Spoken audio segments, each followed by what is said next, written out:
네, 안녕하세요. 리치메이커입니다.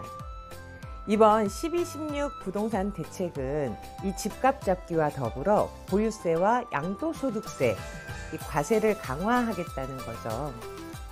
즉, 다주택자들에게 팔라는 건데 올해 6월 말까지 양도소득세 혜택을 한시적으로 주겠다라고 했습니다. 이 다주택자가 10년 이상 보유한 조정지역 주택 한 채를 양도를 하면 이 중과세율을 적용하지 않고요.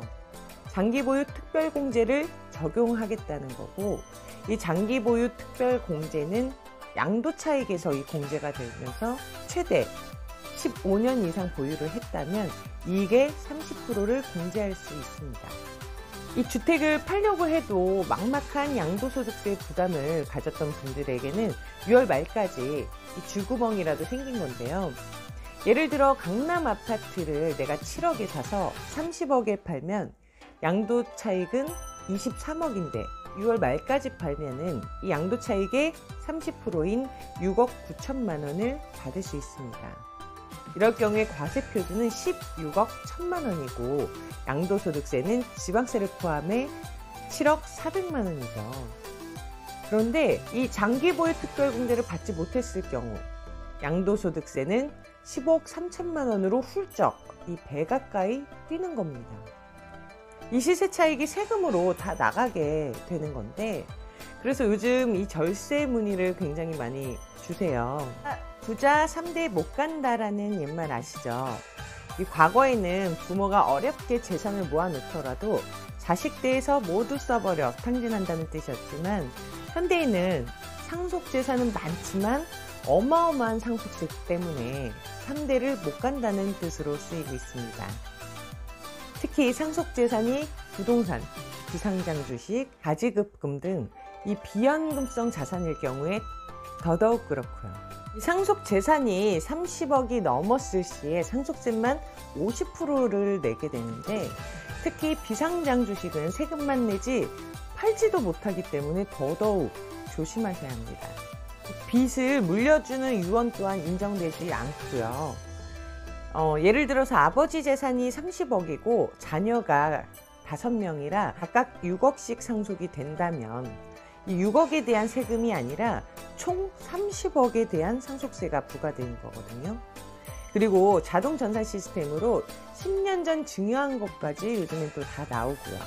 우선 이 재산가액이 10억 원에 미달을 하면 굳이 증여를 선택할 필요가 없지만, 재산가액이 10억 원을 넘어가는 분들은 증여가 유리할 수 있습니다. 상속세와 증여세율은 동일하지만 상속세는 상속 시에 피상속인의 모든 재산을 합산해 세금을 계산을 하고요. 증여세는 10년 단위로 증여받는 사람에 따라 이 건마다 세금을 계산합니다.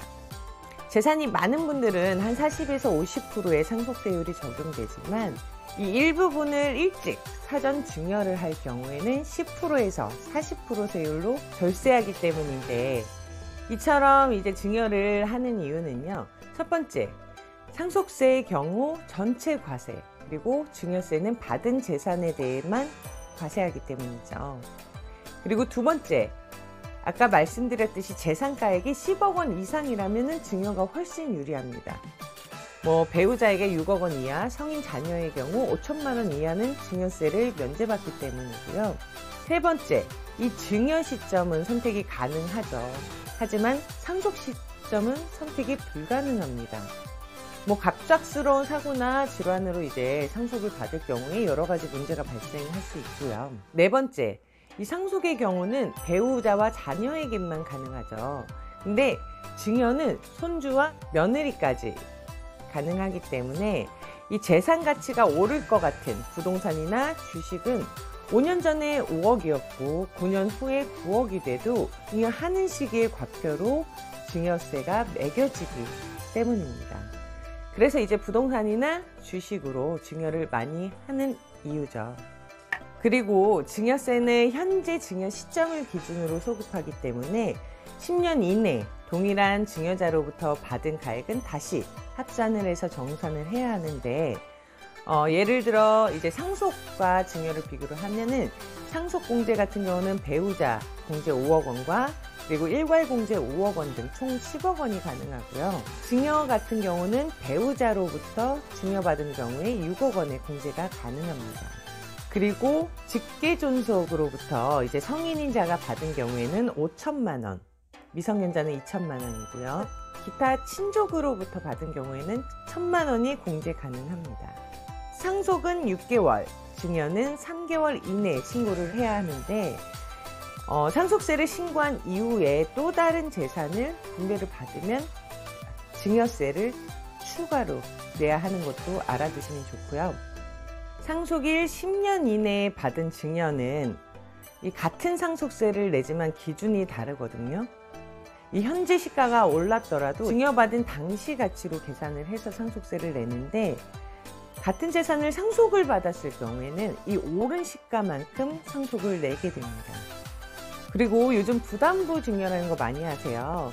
이 부담부 증여라는 게 뭐냐면 증여자가 이 수증자에게 재산을 증여할 때 그 증여자의 채무, 이 빚까지 수증자가 인수하는 걸 말하는데 쉽게 말해서 증여받은 재산에서 빚이나 대출 등의 이 채무는 빼고 증여세를 내는 거죠. 이 부담부 증여도 증여받은 자녀 입장에서 덜세가 돼서 증여 방법으로 쓰이는데 부담부 증여 역시 6월 말까지 양도소득세 부담을 줄일 수 있습니다. 예를 들어서 30억의 고가 아파트를 증여를 받았는데 그 중에 전세금이 18억이면은 이 전세금도 채무에 해당하기 때문에 증여세는 남은 12억의 40%인 3억이 부과가 되거든요. 그런데 6월 말 전에 증여를 완료를 한다면 양도세는 4억 6천만 원, 그리고 6월 말 이후로 만약에 증여를 한다면 양도세는 9억으로 무려 4억 4천만 원을 더 내야 합니다. 제가 정리한 증여로 가장 좋은 순서는요. 부동산, 그 다음에 비상장 주식, 그 다음으로 저평가된 상장 주식, 그 다음으로 현금 순이라고 말씀을 드릴 수가 있는데 일단 첫 번째, 저평가된 재산을 먼저 남겨야겠죠. 그리고 두 번째는 며느리와 사위의 명의를 활용을 하라는 겁니다. 자식 같은 경우는 10년 전에, 그리고 며느리와 사위는 5년 전에 재산을 출처를 확인을 하고요.